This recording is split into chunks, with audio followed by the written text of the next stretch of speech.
All right, today I'm going to look at gold again. We're kind of at the decision point. um, it, Thursday, or I guess it was Wednesday, gold made its first test of actual test of 1800, and of course the banks sold that test hard. I've shown that long-term chart before. There's kind of a triple top. Um, Here, I'll just go ahead and lengthen this chart. All right. So you can see this triple top right here at 1800 that developed in 2011 and 2012, and then gold started its bear market in earnest. We fully tested that on Wednesday. Gold, I believe it made it to about 1808 in the futures market. All right, so moving back to the daily chart. So this is a natural resistance zone anyway. There's going to be some just natural selling that occurs here.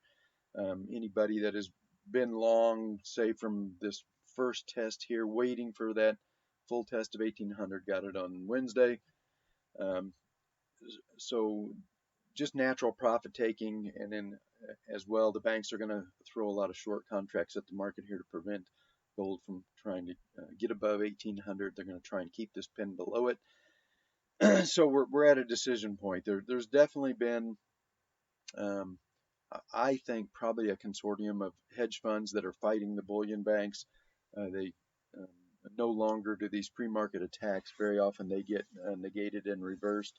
If not that day, then the next day or the day after. So there's definitely um, bullish buyers out there that are trying to keep the banks trapped in that short position. Um, if gold goes through 1800 um, on a sustained basis, it'll probably trigger more of a short squeeze, and at that point, I think we would have a very good chance of testing 1900 or maybe even the all-time highs at 1920. I think that was, but probably 1890 to 1900 is realistic if the bulls can break this out and trap the banks to where they create another short squeeze that the banks just have to cover into that rising market. If the banks manage or can defend this, prevent this from getting above 1800, then we're probably going to drift back down into this consolidation box here um, for another month or two. The intermediate cycle, I believe it's going to be on week 16, I think, next week. So we're getting pretty late. They tend to last on average about 22 to 25 weeks, and you've got to have enough weeks for the declining phase. So if we're not able to break through this, and we probably need to do it realistically, we need to do it this coming week if we're going to have enough time for a move to 1900 and then the intermediate decline. So if we don't do it this next week, then we're probably going to be remain stuck in this consolidation box, and we'll probably a difficult grind back down in a final intermediate bottom, probably sometime in um, mid-August to mid-September would be my guess.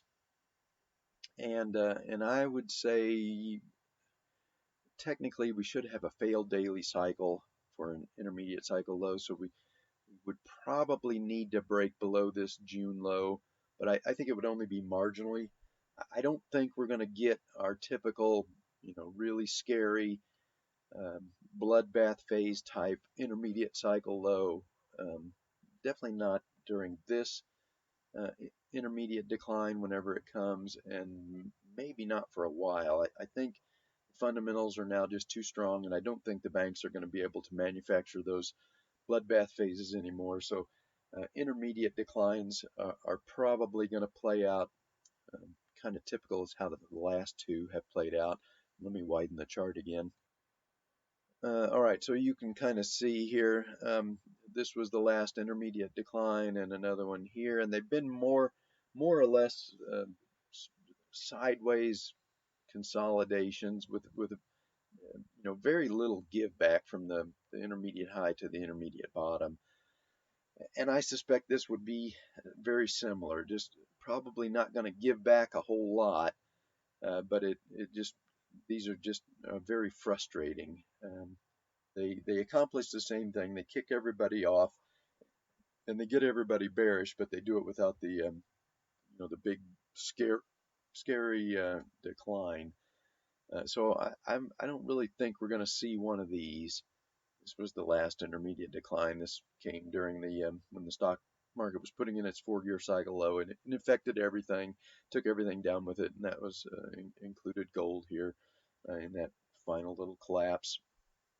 But I don't think we're going to see this during the next intermediate cycle though. So if we don't get through 1800, I think we're probably in store for something like this. Although we've chewed up enough time already that I don't think we're going to need 3 months of going sideways. I think we could probably accomplish the intermediate decline over a 6-8 weeks max, and then the next intermediate cycle is going to break through 1800, and I think we would go to 1900. We might even be able to break through 1900 and get to 2000 during that next intermediate cycle. So this intermediate cycle has been very difficult. The next one I think is going to be much easier to trade. So now let me move over to the miners. All right, so I say this has been difficult to trade, but in hindsight, it doesn't look like it. But the problem was that during this collapse, I mean, these were huge percentage moves, and then impossible to pick a bottom. When in real time, this looked like GDX was going to go back and take out the bear market low, I think which was about $12. So there was really no way to pick this bottom in real time. And if you know took the bait on the second rally day, well, in the next day, another huge percentage decline, another failed rally attempt here. So this only looks easy in hindsight. This was almost impossible to trade in real time, just way too volatile. But another big correction here. So really, this was only really tradable once we broke out above. Um, this was the baby bull high here at about 32.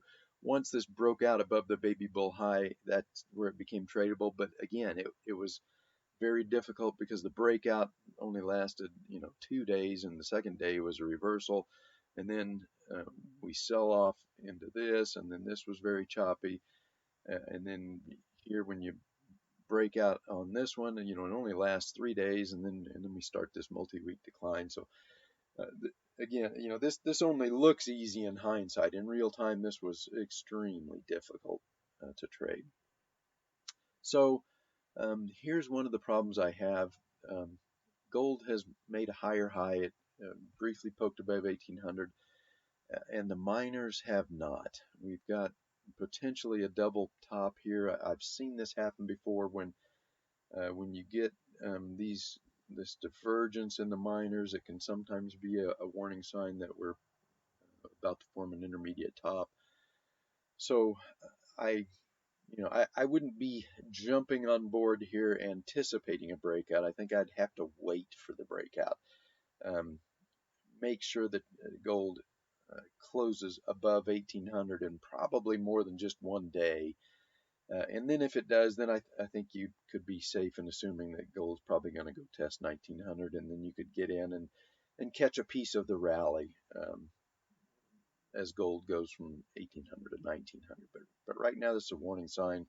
The miners are diverging from gold. They have not made a higher high. And then we've got that same problem developing in silver. Silver did not follow gold and make a higher high. It got beaten back on Wednesday as well. So a couple of,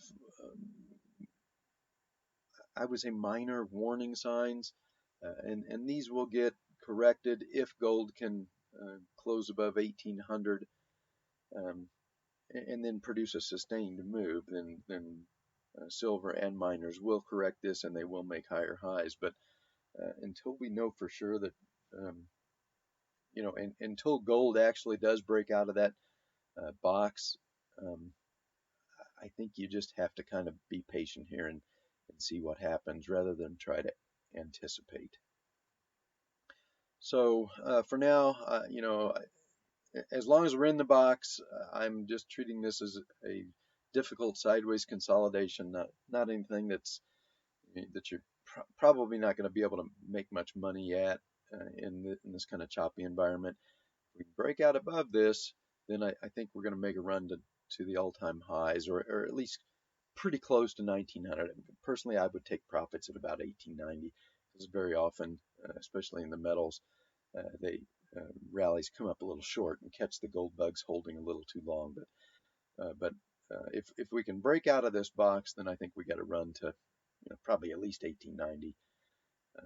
If you know, until we do, I'm assuming that we're still stuck in this box, and if we start to uh, trend downward, then I would have to say we probably started the declining phase of the intermediate cycle, and you just want to get on the sidelines and wait for that declining phase to complete, and then I believe the next intermediate cycle is going to be much easier to trade in not only gold but also silver and miners, and it'll be much easier to make money, and I think we'll make a lot of money during that next intermediate cycle. This one has just been really, it's just been too difficult and too choppy and too volatile.